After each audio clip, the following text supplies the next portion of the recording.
Hi everyone. Just a quick note before we start this review. There's a bunch of background noise. My relative is watching a documentary uh, right outside my doors. So if you hear any obscure background noise, that's what it is. Apologies for that, but I had to get this video out around now. Otherwise, it wasn't gonna come out at all today. So today I'm going to be reviewing the Beatles' Abbey Road, which this doesn't really need any more reviews. It has a ton of reviews, but to not put it on my favorites list would be almost disrespectful to the Beatles' craftsmanship. And what they do on this album is really incredible. I probably would have put some of their other albums on this list too, but some of them they feel a little too 60s for me, if that makes any sense. They sort of feel like some of them haven't aged the greatest, and they've aged surprisingly well. But something from like 50 years ago isn't gonna age like perfectly. It's just a fact. But this album has aged really well. I think a lot of the instrumentation on here is really raw and simple. There's not a lot of complex musical ideas on here, but it's more the way the ideas come together with each other that makes it interesting, which is a perfect transition into the first song on this album, Come Together, which has this great, sorry, great opening with this awesome, quiet bass line and these sort of panoramic drums that sort of move across the panning really nicely before the vocal lines come in, and eventually the chorus with some guitar coming in. And it sort of goes between these vocal lines and the chorus a couple of times until you get to the final, where you have this guitar solo that leads into a fade out. And the guitar solos on here are really interesting. They're sort of like they're pre-Van Halen, I guess, so they don't really feel like these huge soaring moments on the album. They're more just these short little almost improv sounding guitar leads that they aren't they aren't bad by any means. They're just very different, and I think actually very great in that respect, that they don't really sound like anything you hear anymore. Following that is Something, which is this slow, I'd probably say the closest thing this album comes to a ballad. It's really great. Following that is Maxwell's Silver Hammer, which is very piano driven, especially on the chorus. It is a little silly. I feel like a lot of people might not like the song because it's like the chorus of bang bang Maxwell's Silver Hammer. Like, it's not like super serious, but I feel like it's just removes the pretentiousness of any like real music listener that and I think that's what makes it great. This album isn't afraid to get a little bit silly. Following that is "Oh Darling," which is it's sort of like a sappy love song to an extent, but it's still really good. It's got the psychedelic influence that makes the Beatles' music so good.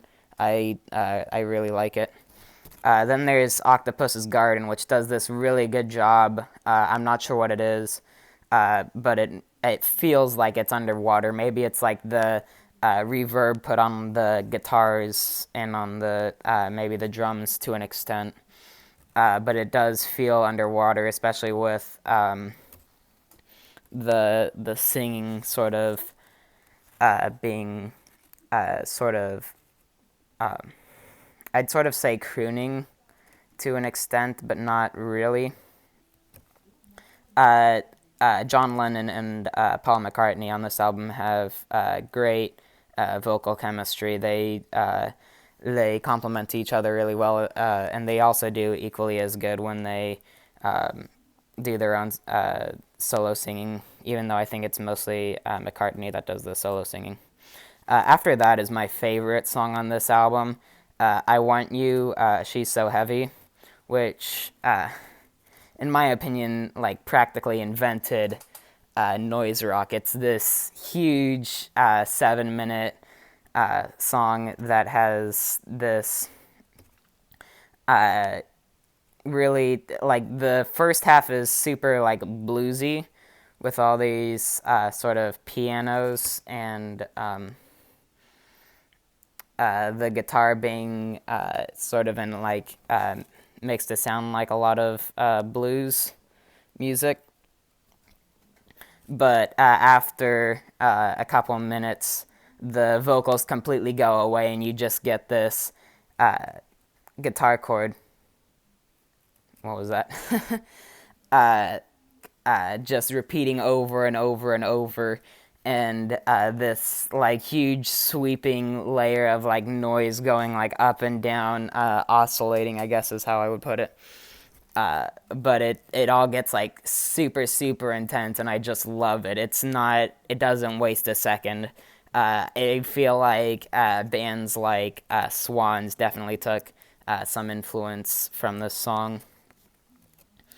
Following that, it sort of cuts off right in the middle of like a musical idea, right when it's getting super intense, and it sort of catches you off guard if you're listening to the album for the first time, because you're like, did my phone like die or something? But it actually transitions into this beautiful guitar melody in your left ear that sort of builds into the seventh song, "Here Comes the Sun," which is the Beatles' most popular song. Even if it's not my favorite, it's still really great.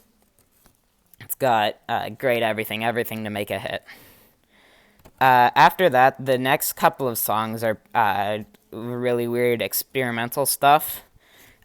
Just as great as the first half, just not as accessible. I'd say it's a lot more, like I said, experimental.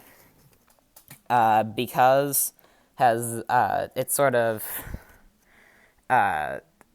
a rewriting of the guitar riff from "I Want You," but on these weird almost synths, I'd say, like prototype synths, because it was the 60s. I don't think they had synths back then. Whatever they had, that sounds really great. It's a little bit off. And then the next two songs I don't have a lot to say on.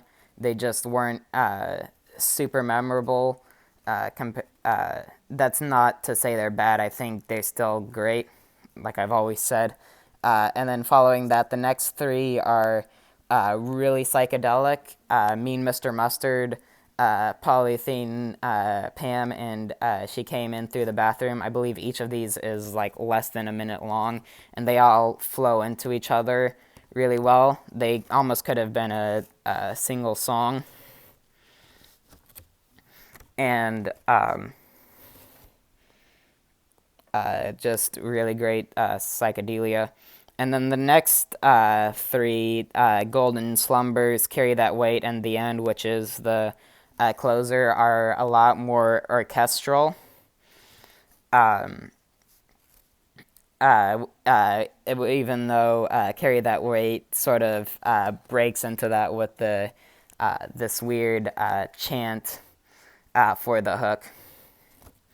And then there's a hidden track after the album called Her Majesty. That's really great. It's just a simple guitar tune. Sorry, with Paul McCartney saying some stuff about the Queen, kind of weird and funny. But yeah, honestly, this album is really great. In fact, I'd almost say perfect. It's just a batch of solid songs, and even if it's not the most complex, it makes up for that in really great and unique songwriting. Uh, Easily one of the most influential albums ever. You can hear it all throughout, even modern music 50 years later. Great album. Go check it out if you haven't. I assume you have because everyone's listened to this album. But seriously, go check it out. Thanks. Bye.